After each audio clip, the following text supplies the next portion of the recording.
मेरे साथ बोलिए, भारत माता की, भारत माता की, भारत माता की। चैतन्य महाप्रभु की इस महान धरती को मेरा शत शत नमन। रानाघाट, बहरामपुर सीटों से भी लोगों का खूब खूब अभिनंदन। आप इतनी बड़ी संख्या में हम सबको आशीर्वाद देने आए हैं। इतनी बड़ी संख्या में माताएं बहनें आशीर्वाद दे रही है। ये मेरा परम सौभाग्य है। मैं सर झुकाकर आप सबको प्रणाम करता हूं।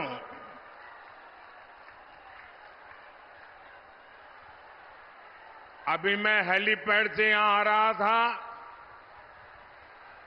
2-2.5 किलोमीटर का पूरा रास्ता ऐसा रोड शो, जितने लोग यहां हैं उससे 4 गुना लोग वहां रोड पर ये प्यार, ये आशीर्वाद, ये मेरे लिए बहुत बड़ी ऊर्जा है। भाइयों और बहनों, ये चुनाव देश के चुनाव है। ये पूरे हिंदुस्तान के लिए सरकार चुनने का अवसर है। देश में सरकार कौन बना सकता है?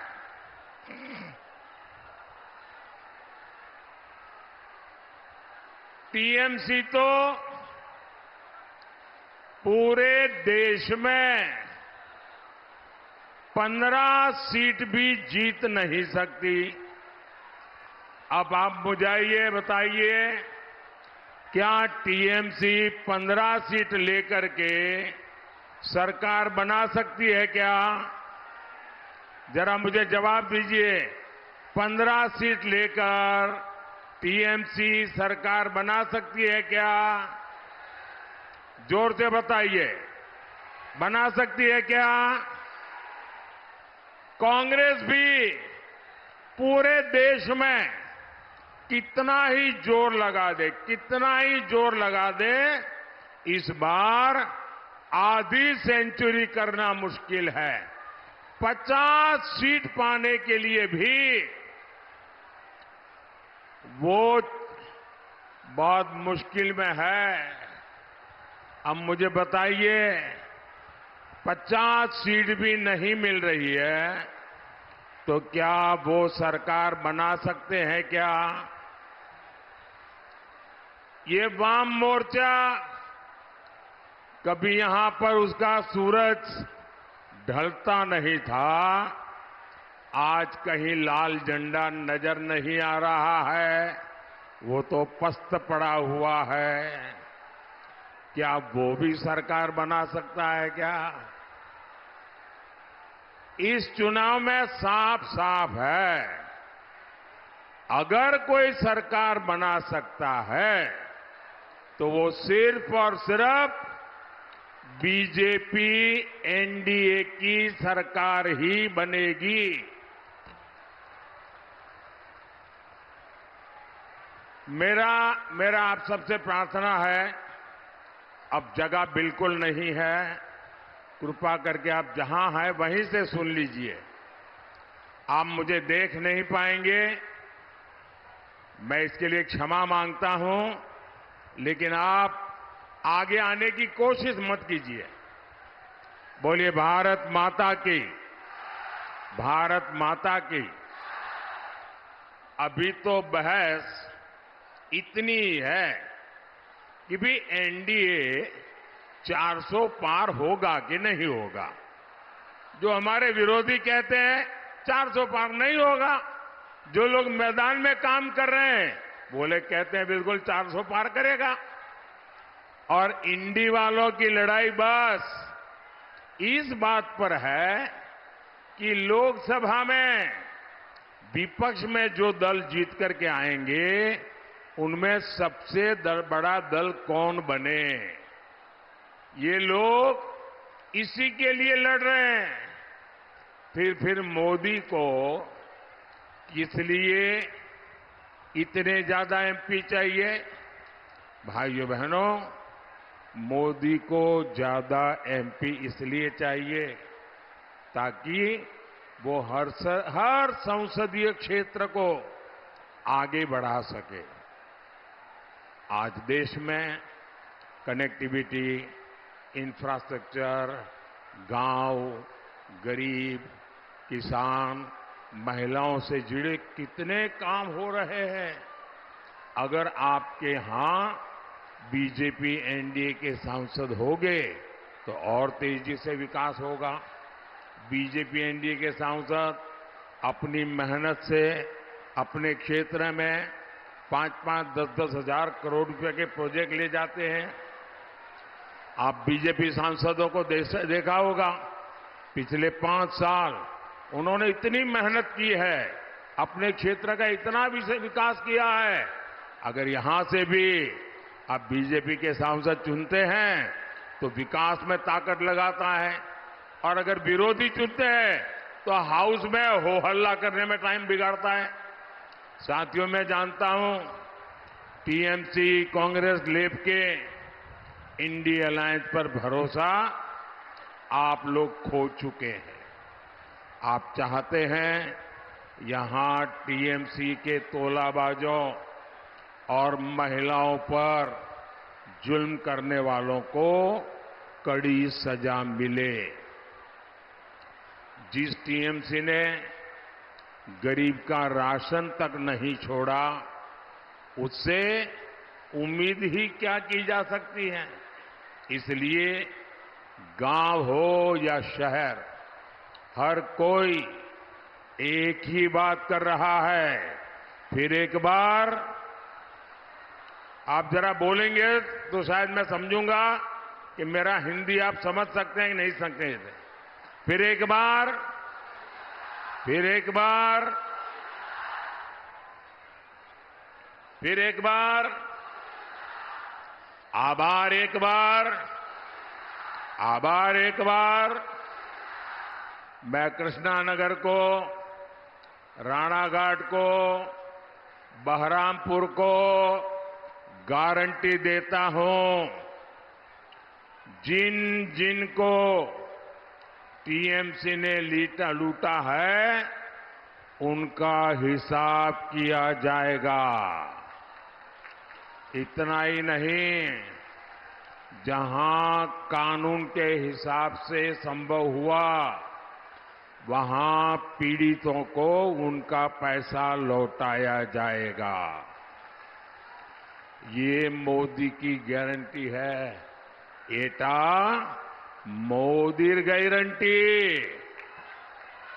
साथियों, मुझे यहां के मेरे साथी बता रहे थे कि पहले यहां कितनी फैक्ट्रियां हुआ करती थी। एक समय पूरा बंगाल इंडस्ट्री के मामले में कितना आगे था, लेकिन कांग्रेस, लेफ्ट और फिर टीएमसी ने सारे उद्योगों को बर्बाद कर दिया।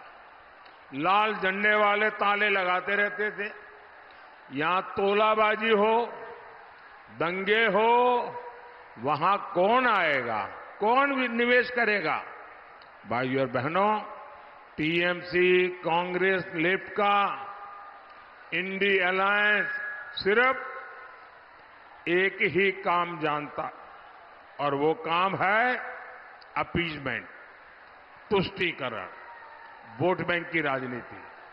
आप जानते हैं कि कांग्रेस ने देश का विभाजन धर्म के आधार पर किया, इसमें उन हिंदुओं, सिखों, बौद्ध, जैन, पारसी, ईसाई, इन सबका क्या दोष था जो बॉर्डर के उस पार रह गए? ऐसे साथियों का ध्यान रखने की गारंटी देश के विभाजन के समय दी गई थी, लेकिन आजादी के बाद इस बात को भुला दिया गया।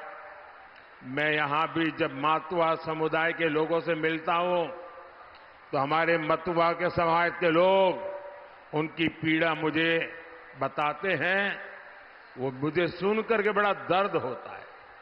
ऐसे हर व्यक्ति की पीड़ा दूर करने के लिए ही हमारी सरकार ने मतुआ समाज जैसे सभी बंधुओं को न्याय देने के लिए सीएए लाने का साहस किया, लेकिन टीएमसी इसका सबसे ज्यादा विरोध कर रही है। लोगों को उम्मीद थी कि टीएमसी इसका सबसे ज्यादा समर्थन करेगी, लेकिन टीएमसी के लिए वोट बैंक की राजनीति सर्वोपरि है और अब तो इन लोगों ने हद ही कर दी है। ये लोगों के बीच सीएए के बारे में दुष्प्रचार भी कर रहे हैं। टीएमसी को किसी पीड़ित हिंदू को अधिकार मिलने से एलर्जी है, लेकिन टीएमसी को ये पता होना चाहिए कि वो सीएए को लागू होने से रोक नहीं सकती। और मैं सीएए के माध्यम से भारत की नागरिकता मांग रहे हर व्यक्ति को आज विश्वास दिलाता हूं, उन्हें उनका हक मिलकर रहेगा, उन्हें हर सरकारी योजना का लाभ मिल करके रहेगा और ये मोदी की गारंटी है। साथियों, पश्चिम बंगाल का इतिहास देश को दिशा देने वाला रहा। यहां राजा कृष्णचंद्र जी ने उनका सुशासन, उनकी भारत भक्ति की विरासत है, जिन्होंने हमारी आस्था, हमारी संस्कृति को बचाने के लिए काम किया, यहां के विकास के लिए अपना बहुत कुछ दान कर दिया। लेकिन टीएमसी वाले ऐसी विरासत को ही बदनाम करने में जुटे हैं। आज देखिए, देश के इतिहास में शायद ही ऐसी कोई सरकार रही जिसको आए दिन कोर्ट को याद दिलाना पड़ता है कि उसकी ड्यूटी क्या है। टीएमसी सरकार ऐसा कोई काम करती नहीं जो संविधान और कानून के मुताबिक हो, जो लोकतंत्र के मुताबिक हो। इसका एक बहुत बड़ा उदाहरण संदेश खाली है। संदेश खाली में क्या चल रहा है, ये टीएमसी के टॉप लीडर्स को पहले से पता था, लेकिन संदेश खाली बहनों से ज्यादा वो अत्याचारी इनके काम का था। देखिए कैसे कैसे हथियार, कैसे कैसे सामान मिल रहे हैं। क्या ये गोला बारूद, ये बम बंदूक गणतंत्र को मजबूत करने के लिए था क्या?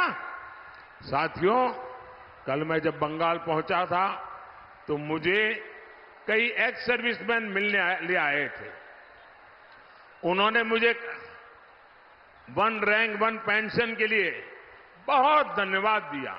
वो इतने भाव विभोर थे कि हमारा 40 साल पुराना वन रैंक वन पेंशन का मामला आपने सुलझा दिया और लाखों करोड़ रुपया ये हमारे एक्स सर्विसमैन को हमने पहुंचाए। जिन लोगों ने राष्ट्र की सेवा के लिए अपने पूरे जीवन काम किया, आज बंगाल में उनका शोषण हो रहा है। इन लोगों ने कल मुझसे इस बारे में विस्तार से बात की है। आज मैं इस मंच से हमारे एक्स सर्विसमैन, जिनको बंगाल की धरती पर टीएमसी सरकार लगातार अन्याय करती है, मैं उनको विश्वास दिलाता हूं कि बंगाल की भारतीय जनता पार्टी आपके साथ खड़ी रहेगी और आपकी मुसीबतों को दूर करने के लिए मेरे तीसरे टर्म में भारत सरकार हर कानूनी काम में आपकी मदद करेगी। ये मैं सभी एक्स सर्विसमैन को विश्वास दिलाता हूं। भारतीय जनता पार्टी और हमारी सरकार ऐसे हर एक्स सर्विसमैन की पूरी मदद करेगी।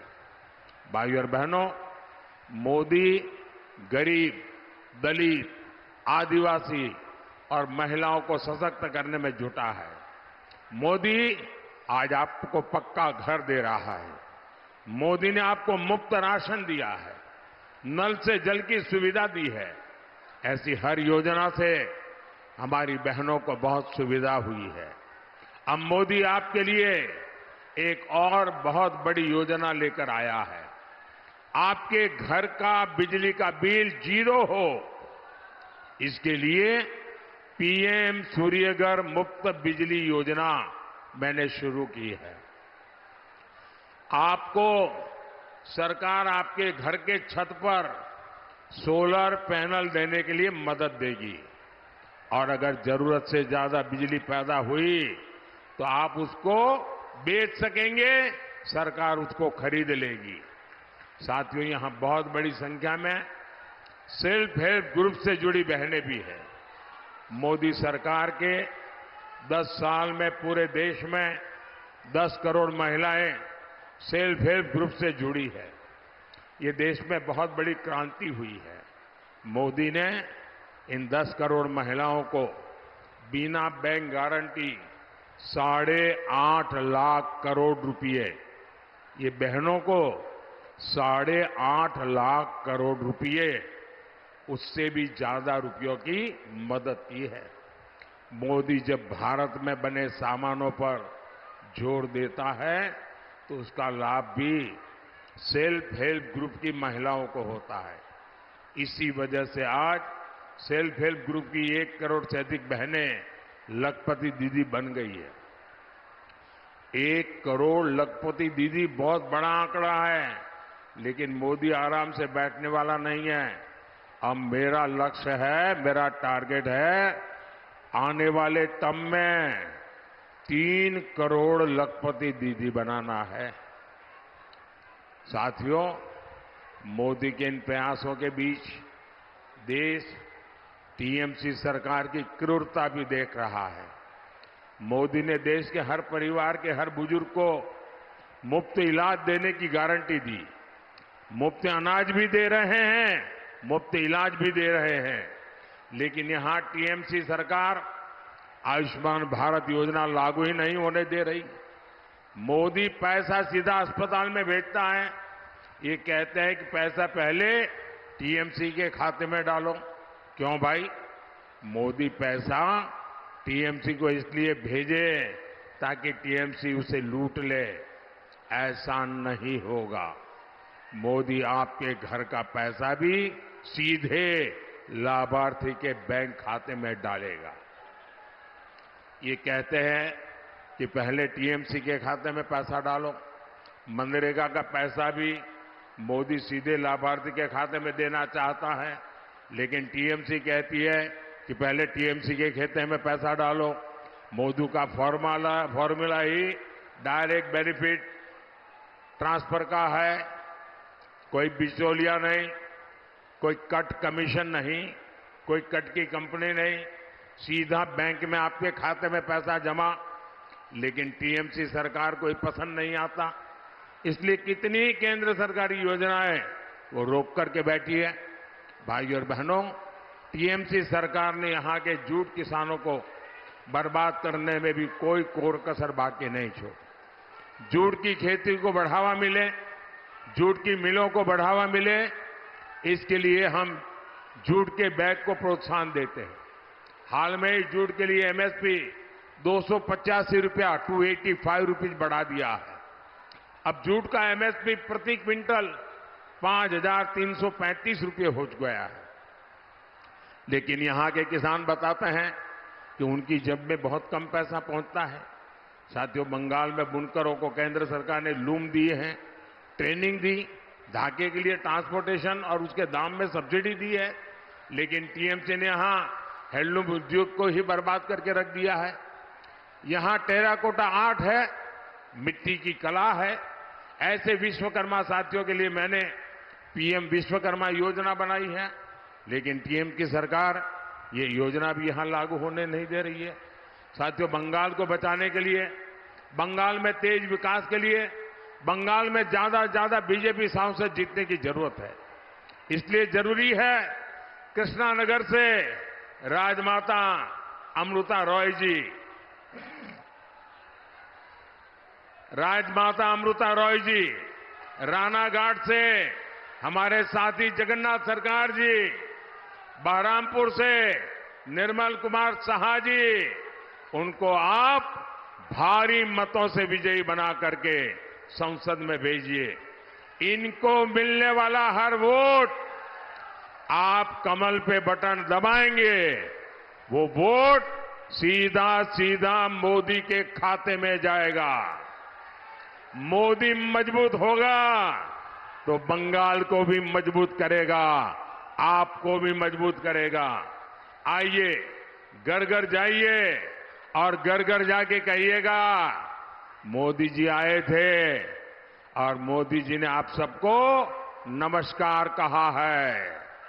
बोलिए भारत माता की, भारत माता की, भारत माता की। बहुत बहुत धन्यवाद।